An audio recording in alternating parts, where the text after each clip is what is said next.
नमस्कार, मैं हूं आपके साथ रोशन मिश्रा। आज राजनीति में इतिहास के पन्नों को पलटने का वक्त है और एक दिलचस्प कहानी आपके लिए लेकर आया हूं।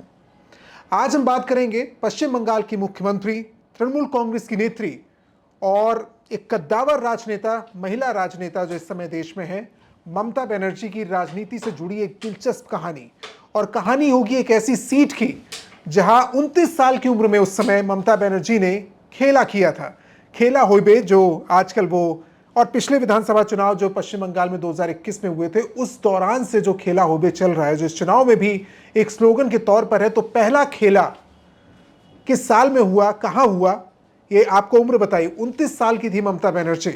एक कद्दावर राजनेता के तौर पर, एक शख्सियत के तौर पर उनकी दस्तक थी पश्चिम बंगाल में।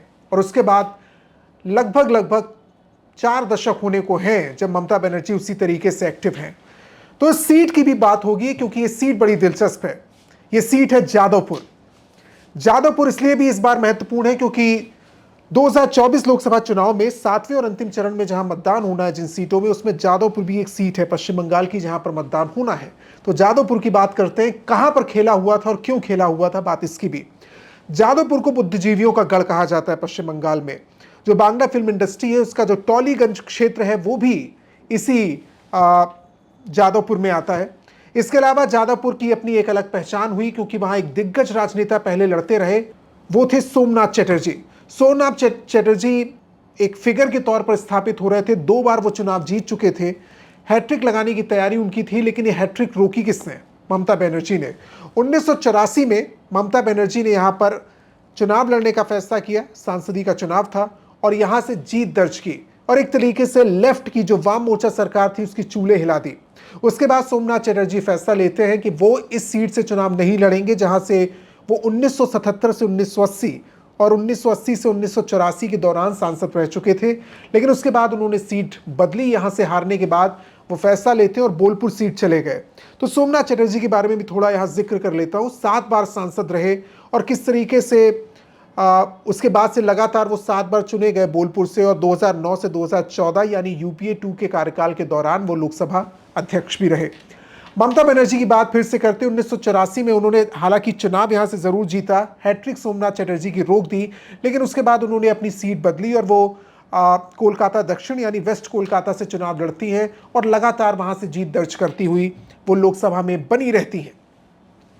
टर्निंग पॉइंट बहुत सारे आते हैं उनके जीवन में और उनमें से एक टर्निंग पॉइंट आया 1984, जो मैंने बात की। 29 साल की उम्र में एक जबरदस्त राजनेता के तौर पर दस्तक देती है। सबसे कम उम्र में जो संसद उस समय पहुंचे थे सांसद, उनमें से उनकी गिनती की जा रही थी। 1993 एक टर्निंग पॉइंट आया ममता बनर्जी की जिंदगी में। 1984 और फिर आता है 1993। 1993 में राइटर्स चलो अभियान एक शुरू होता है।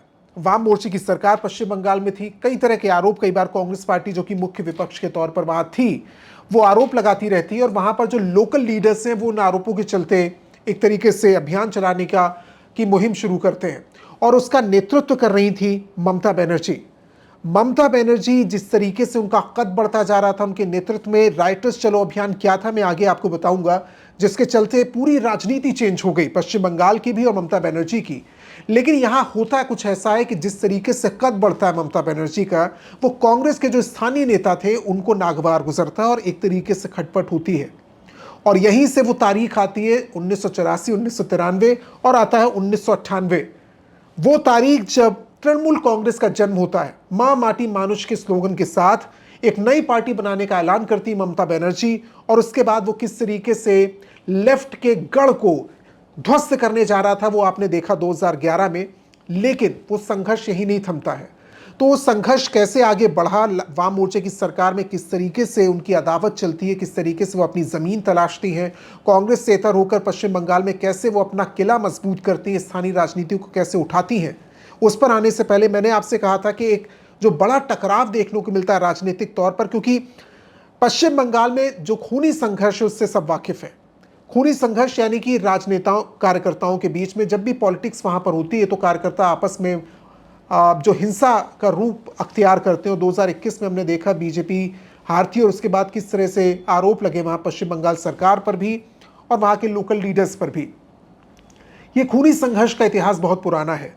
हुआ ये कि 1993 में रॉयटर्स चलो अभियान शुरू किया गया, और वो इसलिए शुरू किया गया क्योंकि पश्चिम बंगाल सरकार पर और जो वहाँ लेफ्ट पार्टीज थी उन पर आरोप लगाया गया कांग्रेस नेताओं की ओर से, और कहा यह गया कि जो पहचान पत्र है, वोटर आई कार्ड है, उसमें फोटोज नहीं है, यानी चित्र ना होने के चलते धांधली की जा रही है और फर्जी वोटिंग करवाई जाती है, तो फोटो वाले वोटर आई कार्ड आने चाहिए। इस तरह की मांग को लेकर 1993 में रॉयटर्स, जो कि मुख्यालय था उस समय, तो वहां जाने की कोशिश होती है।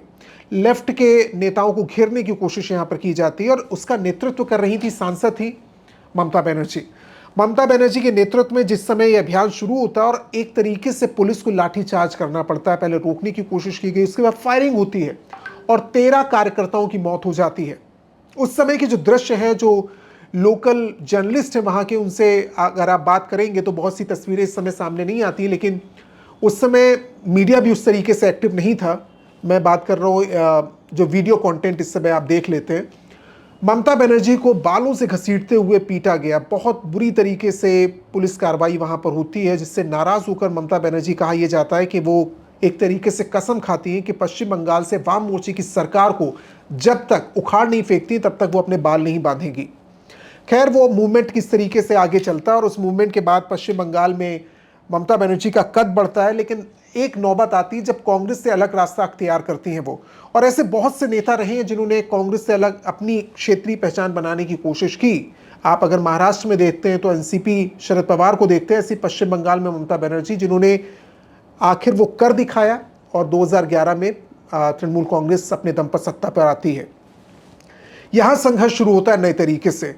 मुद्दे की तलाश में थी, संसद का रुख अख्तियार कर चुकी थी, संसद में जाकर बैठ रही थी, लेकिन वहां पर तृणमूल कांग्रेस लगातार एक्टिव थी। फिर आता है 2006 का वक्त, और लेफ्ट की सरकार जिस तरीके से फैसला लेती है, भूमि अधिग्रहण करती है सिंगूर और नंदीग्राम में, वहां यह होता है कि किसानों का प्रोटेस्ट शुरू होता है, और इस जमीन अधिग्रहण के मुद्दे को ममता बनर्जी अपना कोर इशू बनाती है। किस तरीके से टाटा के प्लांट को वहां से निकलने पर मजबूर कर दिया ममता बनर्जी की राजनीति ने, वो हम सब ने देखा। और इसका असर ये होता है कि लोकल लेवल पर भी ममता बनर्जी एक फोर्स हो सकती है लेफ्ट को हराने के लिए। ये जो लेफ्ट को नापसंद करने वाले लोग थे, या किस तरीके से वोट शिफ्ट होता है, वो 2011 में हमने देखा। 2011 तक वो संसद का रुख अख्तियार कर रही थी, लेकिन 2011 में तृणमूल कांग्रेस को लाजवाब तरीके से जीत मिलती है, और जीत का श्रेय पूरा किसी एक नेता को जाता है जिसके दम पर यह चुनाव लड़ा गया, वो थी ममता बनर्जी। 2011 में पहली बार ममता बनर्जी को जीत हासिल हुई, पश्चिम बंगाल की पहली महिला मुख्यमंत्री बनी, और लेफ्ट का जो 35 साल का, एक 1977 से लेकर 2011 तक 34 साल का जो एक तरीके से लगातार सरकार चली आ रही थी, जो गढ़ था, उसको ध्वस्त कर दिया ममता बनर्जी ने। 2011 में वो चुनाव जीतती हैं, और उसके बाद एक बड़ी दिलचस्प कहानी और होती है। 2011 में जिस समय चुनाव तृणमूल कांग्रेस ने जीता और वहां सरकार बनने की नौबत आई, उस समय 2011 में वो सांसद थी। तो ऐसे में मुख्यमंत्री बनती है, लेकिन नियमानुसार आपको 6 महीने के अंदर विधानसभा में जीत कर पहुंचना होता है।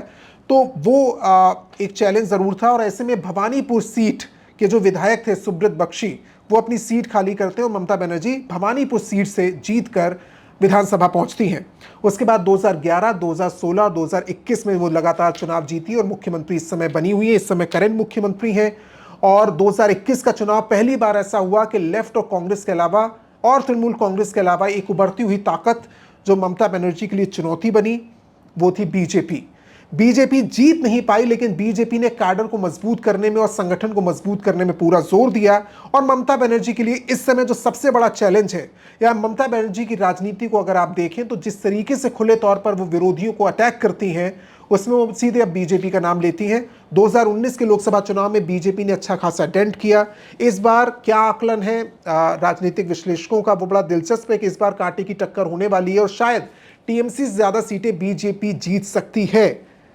तो अगर ऐसा होगा तो किला भेदना एक तरीके से कहेंगे। ममता बनर्जी बहुत मजबूती से चुनाव लड़ती आ रही हैं, लेकिन बीजेपी के सामने एक चुनौती, ममता बनर्जी के किले को हटाना है, तो ममता बनर्जी के सामने अब बीजेपी को रोकने की चुनौती होगी।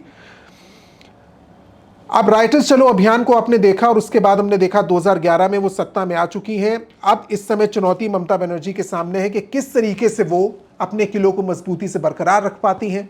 हमने उस सीट की बात की जहां से 29 साल की उम्र में पहली बार जादवपुर सीट से उन्होंने शुरुआत की और आज इस समय हम बात कर रहे हैं जब इस सीट पर तो चुनाव है ही, नतीजे का इंतजार भी होगा। तो पूरी राजनीति एक तरीके से चंद मिनटों में हमने समेटने की कोशिश की है ममता बनर्जी की, जिसमें वो एक एग्रेसिव लीडर के तौर पर नजर आती हैं। और आप ममता बनर्जी को या तो पसंद करते हैं, नापसंद करते हैं, लेकिन आप उन्हें भारतीय राजनीति के नजरिए से देखा जाए तो नजरअंदाज नहीं कर सकते हैं।